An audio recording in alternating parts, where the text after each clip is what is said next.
हरिओम दर्शकों, बहुत बहुत स्वागत है आपका हमारे YouTube चैनल में और हमारे खास कार्यक्रम मासिक राशिफल में। दर्शकों, 1 जून 2020 से 30 जून 2020 तक का समय कर्क लगन कर्क राशि के जातक जातिकाओं के लिए कैसा रहने वाला है। मैं बात कर रहा हूं, यदि आपकी कर्क लगन है या फिर आपकी कर्क राशि है तो यह वीडियो आपके लिए शुभ है, लाभदायक है देखना। अन्य व्यक्ति ना देखें, उनको कोई ज़रूरत नहीं है। सिर्फ यह कर्क लगन कर्क राशि के जातक जातिकाओं के लिए या उन्हीं का ही जिक्र किया जा रहा है। अपना समय आप ना बर्बाद करें। आप सिर्फ कर्क लगन या कर्क राशि के हैं तो ही यह वीडियो देखें। दर्शकों, यहाँ जो कुछ भी आपको बताया जा रहा है मात्र ग्रहों की गोचर गणना के अनुसार बताया जा रहा है। सटीक भविष्यवाणी के लिए आपको चाहिए आप अपनी ज्योतिषी से अपनी जन्म कुंडली का और अपनी वार्षिक कुंडली का विश्लेषण कराएं। उसके बाद इस फलादेश का समन्वय करेंगे तो ज़्यादा अच्छा रहेगा। दूसरा, वीडियो को अंत तक जरूर देखिएगा। कुछ टिप्स भी आपको दिए जाएंगे इस मास को शुभ करने के लिए। दर्शकों, ग्रह गोचर की स्थितियों में सबसे पहले बात करते हैं सूर्य नारायण देव की, जो कि 1 जून से 14 जून तक वृषभ राशि में रहने वाले हैं। यह जो समय रहेगा आपके लिए अतीव शुभ कहा जा सकता है। शुभता के साथ रहेगा यह समय। सूर्यदेव आपको आर्थिक मामलों में जबरदस्त सफलता देने वाले हैं। सरकार से आपको कुछ धन की प्राप्ति हो सकती है। आर्थिक मामलों में आपके कुटुंबीजन और आपके बड़े भाई बहन और बाहर देखा जाए तो सरकार आपकी कुछ मदद कर सकती है। सरकारी नौकरी मिलने का, सरकारी कार्यों में सफलता मिलने का, सरकारी ठेकेदार हैं अगर आप तो आपको काम मिलने का योग बनेगा। इस समय में सरकार से लाभ होगा। रुका हुआ अटका हुआ धन आपका कोई है तो वह आपका टेंडर पास हो जाएगा। आपको मतलब धन का लाभ होना यहाँ पर निश्चित है। 14 जून से 30 जून तक सूर्यदेव मिथुन राशि में रहेंगे, जिसके प्रभाव से थोड़ा खर्च की अधिकता हो सकती है। सरकार पर खर्च हो सकता है। आपकी जो जमा पूंजी है वह आप खर्च करेंगे। यानी कि जो मास का पहला हिस्सा है, पूर्वार्ध है जो, उसमें इनकम और उसके बाद खर्च का योग बनेगा दूसरे हिस्से में। चलिए, आप सोच समझ कर खर्च करें। कोई अगर आपने कोई सरकार से संबंधित कोई टैक्सेस जमा कराने हैं या फिर कोई पेनल्टी है या कोई चालान है, उसको समय पर भर दें आप। मंगलदेव की अगर हम बात करें तो 1 से 18 जून तक कुंभ राशि में रहेंगे। आपकी कुंडली में मंगलदेव पंचम स्थान के कारक हैं और कर्म भाव के कारक हैं अष्टम भाव में। दर्शकों, जब भी कोई ग्रह अष्टम भाव में आ जाता है तो ज्योतिष शास्त्रियों का मानना है कि वह गड्ढे में गिर जाता है, वह निर्बल हो जाता है, वह पीड़ित हो जाता है। और जब जो भी ग्रह पीड़ित हो जाएगा, निर्बल हो जाएगा, तो अपने भाव के फलों को देने में थोड़ा इनकैपेबल हो जाएगा, कमजोर पड़ जाएगा। तो संतान संबंधी अज्ञात भय, प्रेम प्रसंगों को लेकर मतभेद, कैरियर को लेकर संघर्ष अधिक करना पड़ेगा। बाधाएं अड़चनें आ सकती हैं और इस समय में परेशानियां ज़्यादा बढ़ सकती हैं।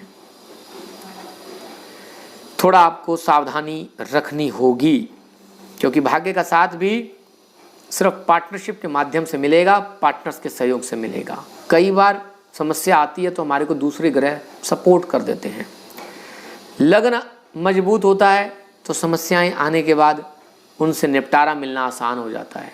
दर्शकों, ज्योतिष संबंधी ज्ञान की प्राप्ति के लिए आप हमारा दूसरा चैनल एस्ट्रोलॉजर धीरज मिड्डा, उसे सब्सक्राइब कर लीजिए। वहाँ पर ज्योतिष संबंधित ज्ञान को बढ़ाने वाले वीडियोज़ अपलोड किए जाते हैं, जिस ज्ञान को प्राप्त करके आप अपनी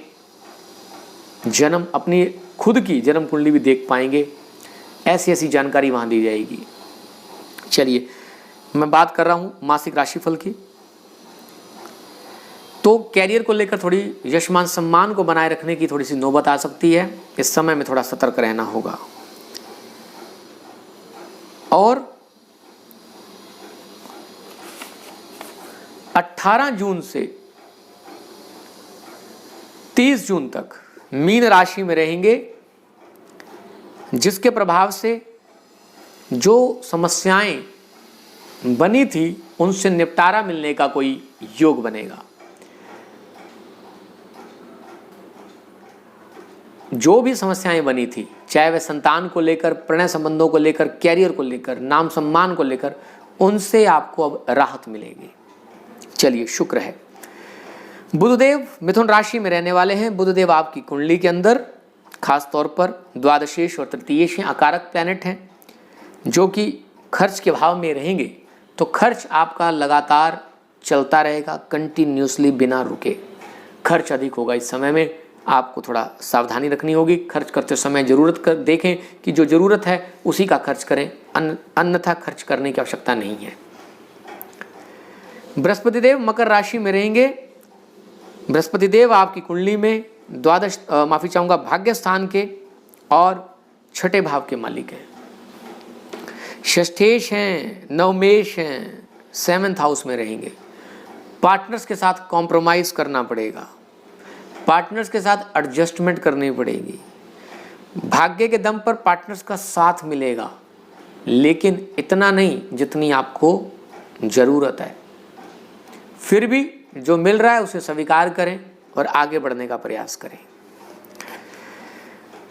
शुक्रदेव वृषभ राशि में रहेंगे। शुक्रदेव आपकी जो कुंडली है उसमें एकादशेश और चतुर्थेश हैं और वृषभ राशि में रहेंगे। कहीं ना कहीं घर के सुख मिलते रहेंगे, कंफर्ट जोन बढ़ती रहेगी। माता के स्वास्थ्य का थोड़ा ध्यान रखना है। घर की पारिवारिक सुख शांति का भी एक मुद्दा आपके दिमाग में छाया रहेगा। इनकम होने का भी रास्ता कोई ना कोई खुला रहेगा। आय बढ़ती हुई नजर आ रही है, आय भी बढ़ेगी। चलिए, यहाँ खर्च का भी योग चल रहा है और आय भी हो रही है, यह एक शुभ योग है। शनि महाराज मकर राशि में रहेंगे, सप्तमेश और अष्टमेश होते हुए। तो आपको कैरियर को लेकर जो बढ़ाने का जो एक्सपेंशन है उसमें कहीं ना कहीं डिले हो सकती है। रोजगार को बढ़ाने के लिए आपको मेहनत अधिक करनी होगी।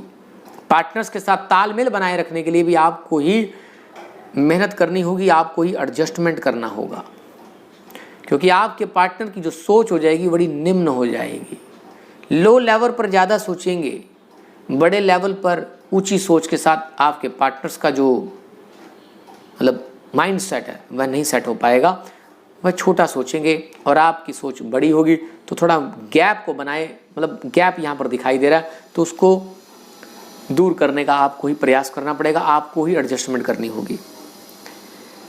यहाँ पर पार्टनर्स की सेहत का भी आपको थोड़ा सा ध्यान रखना पड़ेगा। कोई छोटी मोटी परेशानी आने का योग यहाँ दिखाई दे रहा है। राहु महाराज मिथुन राशि में रहेंगे, जो कि सबसे बड़ी अशुभता की बात है। यहाँ यदि कोई गलत कर्म किए हुए हैं तो इस समय नेचर आपको पनिश कर सकती है। यह सितंबर तक योग बना रहेगा। कर्क लग्न कर्क राशि के जो जातक हैं उन्हें अचानक लॉस, अचानक लाभ होने का योग है। रिस्क लेने वाले कामों से बचें, जहाँ पर रिस्क है वहाँ नहीं लेना। सितंबर तक जो इस साल की हमारी संबत की कुंडली आई थी उसमें भी वह कर्क लग्न की कुंडली थी और द्वादश स्थान पर राहु महाराज बैठे हुए थे। और राहु महाराज इस समय जो कोरोना का तांडव मचाए हुए हैं, यह उस योग का एक हिस्सा है, क्योंकि नेचर पनिश करती है जब भी राहुदेव हर 18 साल के अंदर यह सर्कल बदलता है और ख़ास तौर से हर राशि हर लग्न के लिए बनता है। कुदरती इस वर्ष जो प्रवेश कुंडली बनी है, वर्ष प्रवेश मतलब लग्न निकल के आया था, वह कर्क लग्न था। तो उसमें राहु महाराज की द्वादश स्थान पे युति बड़े लेवल पर हानि और लाभ का मतलब एक योग बनाया था उसने।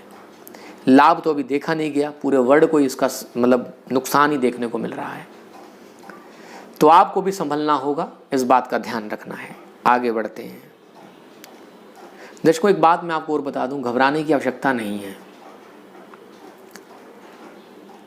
सितंबर तक जो लाभ, अगर मान लो हानि हो जाती है कोई, तो उसके बाद सितंबर के बाद वो रिगेनिंग होएगी उसकी।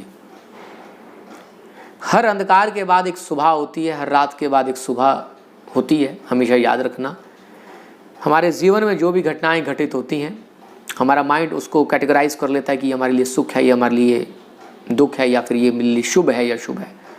सिर्फ हमारा नज़रिया होता है। जो होता है अच्छे के लिए होता है, हमें कुछ ना कुछ लेसन्स दे के जाता है, हमें अपने लेसन्स से सीखना चाहिए, कोई ना कोई लेसन लेना चाहिए जो भी घटना घटती है। आगे बढ़ते हैं।